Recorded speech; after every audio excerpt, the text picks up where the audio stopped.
इंदौर के समीप ग्राम पिपलिया स्थित संकट मोचन हनुमान मंदिर परिसर में अगले माह 5 से 15 अप्रैल तक 10 दिवसीय विराट हनुमत मेले का आयोजन किया जाएगा।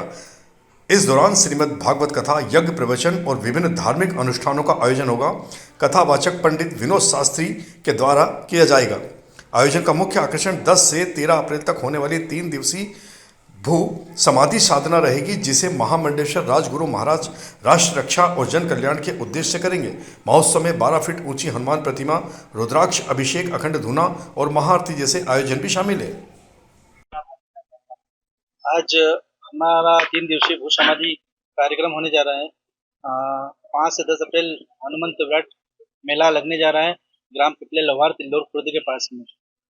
तो उस विषय में हम आम जनता सभी श्रद्धालु जन को बताना चाहते हैं कि 3 दिवसीय भू समाधि साधना जो जन कल्याण के लिए होने जा रही है। तो आप सभी जन कल्याण हेतु सभी श्रद्धालु से आग्रह विनम्र है कि सभी उस समाधि के साक्षी बने और अपने जीवन को धन्य करें।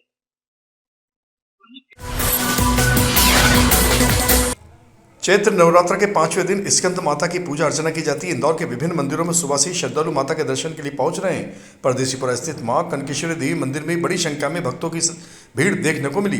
अक्षरधाम मंदिर की तर्ज पर बने इस भव्य मंदिर के निर्माण में करीब 16 वर्ष लगे। मंदिर के आचार्य धीरेन्द्र कृष्ण शुक्ला के अनुसार कनक का अर्थ स्वर्ण होता है और मान्यता है कि दानवीर गण को माता कनकेश्वरी प्रतिदिन 1.25 मन सोना प्रदान करती थी। मंदिर में मां जगदम्बा शेर पर सवार विराजमान है। आप सबको चैत्र नवरात्रि और सनातन हिंदू नववर्ष की बहुत बहुत बधाई, शुभकामनाएं। सर्व मंगल मांगल्ये शिवे सर्वासाधिके शरण्ये त्र्यंबके गौरी माँ नारायणी नमोस्तुते माँ भगवती। सबका कल्याण करें, जगत का कल्याण करें। प्रथमम शैलपुत्री च, द्वितीयम ब्रह्मचारिणी, तृतीयम चंद्र घंटेश कुसुमांडे चतुर्थकम, पंचमम स्कंदमातेत, षष्ठम कात्यायनी सा, सप्तमम धूमवर्णम ताष्टमम, नवम दसमम तो विनायकम। तो मतलब माँ भगवती जो है कि हमारा सुहाग अच्छे से रहे और इंदौर पे हमेशा इनकी कृपा बनी रहे। और हम जब भी जाते हैं माता जी के मंदिर में आने की बहुत कोशिश करते हैं, लेकिन आज हमने टाइम निकाल के सुबह सुबह आ ही गए माता जी से मिलने। माता का बुलावा था जब आए, बहुत अच्छा लगा मंदिर में आके। किस तरीके से इन 9 दिनों में आप व्रत उपवास या किस तरीके से पूजा अर्चना करते हैं? सुबह उठ के जल्दी नहाना, माता जी की पूजा करना और फिर शाम को व्रत खोलना। आपका नाम बताइए। जयश्री प्रजापति। 23 मार्च को देश भर में शहीद दिवस के रूप में भगत सिंह जी को याद किया गया। इंदौर में भी श्रद्धांजलि कार्यक्रमों का आयोजन हुआ, जहां लोगों ने शहीद आजम को नमन किया। भगत सिंह की प्रतिमा पर दूध से अभिषेक और माल्यार्पण किया गया। इस दौरान महापौर पुष्यमित्र भार्गव, सांसद शंकर लालवानी सहित अन्य जनप्रतिनिधि और अनेक संगठनों के सदस्य मौजूद थे।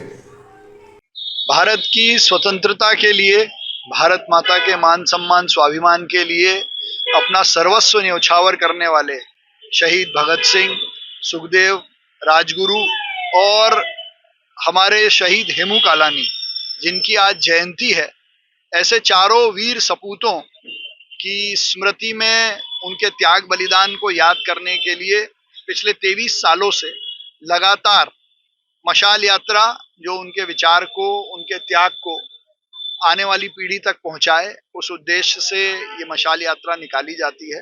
मेरा आप सबसे आग्रह है कि भारत माता के वीर सच्चे सपूतों को नमन करने के लिए इस यात्रा में जरूर शामिल हों। आज 23 मार्च को शहीद भगत सिंह के शहादत दिवस पर हमने यहाँ माल्यार्पण कर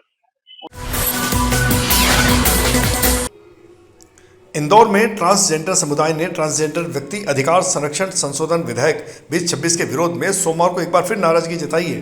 समुदाय के प्रतिनिधियों ने कहा कि यह प्रस्तावित विधेयक सर्वोच्च न्यायालय के वर्ष 2014 के ऐतिहासिक निर्णय की भावना के विरुद्ध है, जिसमें लैंगिक पहचान के आत्मनिर्णय को मौलिक अधिकार माना गया था। वक्ताओं ने आरोप लगाया कि प्रस्तावित संशोधन ट्रांसजेंडर पहचान पर संदेह पैदा करता है। 13 मार्च 2026 को संसद में एक बिल पेश होता है, जो कि दो ट्रांसजेंडर प्रोटेक्शन एक्ट 2026 के अमेंडमेंट के ऊपर था, जिसमें हमारे 2019 और 2014 में जो नालसा जजमेंट आया था, जिसमें स्वयं की पहचान के कोई भी व्यक्ति अपने आप को पहचान कर अपनी आइडेंटिटी डिक्लेयर कर सकता है, वो एक तो छीनी गई है। साथ ही साथ हमारे जो हमारे फंडामेंटल राइट है अनुच्छेद 14, अनुच्छेद 15, अनुच्छेद 19 और इंदौर में नगर निगम और वॉलेंटरी हेल्थ एसोसिएशन के संयुक्त प्रयास से नगर निगम कर्मचारियों के लिए निःशुल्क नेत्र जांच शिविर आयोजित किया गया। शिविर में बड़ी संख्या में लोगों ने पहुंचकर आंखों की जांच कराई। विशेषज्ञ चिकित्सकों की टीम ने दृष्टि दोष, मोतियाबिंद और मधुमेह से संबंधित आंखों की बीमारी की जांच की। जिन मरीजों में मोतियाबिंद पाया गया उनके लिए निःशुल्क ऑपरेशन की व्यवस्था भी की गई है। वहीं जरूरतमंदों को मौके पर ही चश्मे भी वितरित किए गए। शिविर का निरीक्षण महापौर पुष्पमित्र भार्गव सहित अन्य के द्वारा किया गया। नगर निगम इंदौर और वॉलेंटरी हेल्थ एसोसिएशन के साथ मिलकर निगम के सभी कर्मचारी अधिकारियों के स्वास्थ्य प्रशिक्षण, विशेष रूप से आँखों की जांच का ये निःशुल्क प्रशिक्षण का कार्यक्रम चल रहा है, जिसमें निगम के कर्मचारी अधिकारियों का स्वास्थ्य की दृष्टि से वो स्वस्थ रहें, स्वास्थ्य लाभ लें। क्योंकि कई बार ये होता है कि लंबे समय तक हमारे कर्मचारी समस्या या तकलीफ़ झेलते रहते हैं पर इलाज नहीं करवाते हैं। तो यहाँ नगर निगम में और सब जोनों पे शिविर लगा के आंध्र प्रदेश में मिलावटी दूध पीने से बच्चों की मौत की घटना के बाद इंदौर प्रशासन सतर्क हो गया है। कलेक्टर शिवम वर्मा के निर्देश पर खाद्य सुरक्षा विभाग की टीम ने शहर में दूध डेयरियों और दुकानों पर जांच अभियान शुरू किया है। टीम ने विभिन्न स्थानों पर पहुंचकर दूध और अन्य डेयरी उत्पादों के नमूने लिए और उन्हें जांच के लिए प्रयोगशाला भेजा गया है। प्रशासन का कहना है कि आम लोगों की सेहत से किसी भी तरह का खिलवाड़ बर्दाश्त नहीं किया जाएगा।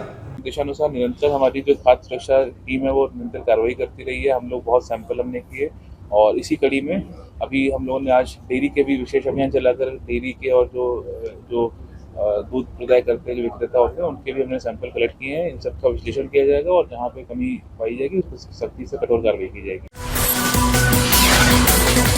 इंदौर के चोइथराम अस्पताल के पास स्थित लेक पार्क कॉलोनी में सोमवार सुबह एक गैरेज में अचानक भीषण आग लगने से अफरा तफरी का माहौल हो गया। सूचना मिलते ही दमकल विभाग और राजेंद्र नगर थाना पुलिस मौके पर पहुंची और आग बुझाने का काम शुरू किया।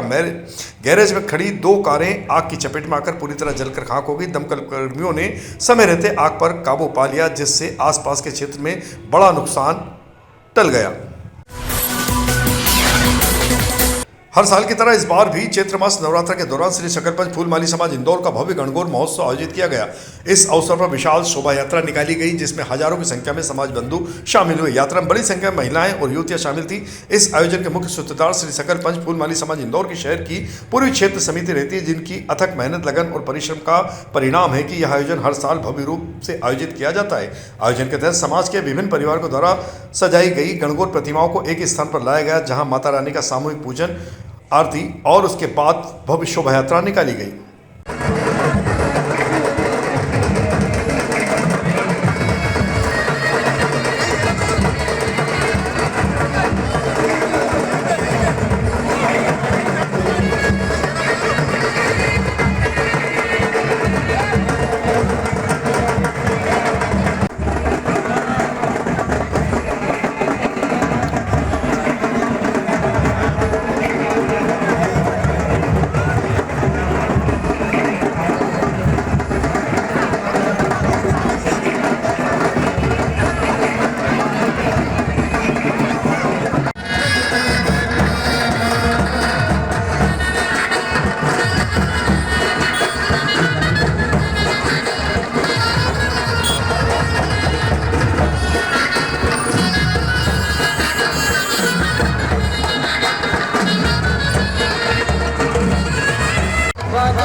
इंदौर के आरटीओ कार्यालय को ईमेल के माध्यम से धमकी मिली है कि साइनाइड गैस बम धमाके से पूरी कार्यालय को उड़ा देंगे। ये धमकी मिलने से हड़कंप मच गया। सोमवार को कार्यालय खुलने पर मेल की जानकारी मिली, जिसके बाद तेजाजी नगर थाना पुलिस और बम निरोधक दस्ते ने परिसर की जांच की। जांच में कोई विस्फोटक या किसी भी तरह का संदिग्ध कोई सामग्री नहीं मिली है। इंदौर में कलेक्टर शिवम वर्मा की अध्यक्षता में समय सीमा प्रकरणों की समीक्षा बैठक आयोजित की गई। बैठक में निर्देश दिए गए कि 28 फरवरी तक लंबित सभी राजस्व मामलों का निराकरण 31 मार्च तक हर हाल में किया जाए। कलेक्टर ने साफ कहा है कि अच्छा काम करने वाले अधिकारियों को प्रोत्साहन मिलेगा, जबकि कमजोर प्रदर्शन पर सख्त कार्रवाई की जाएगी।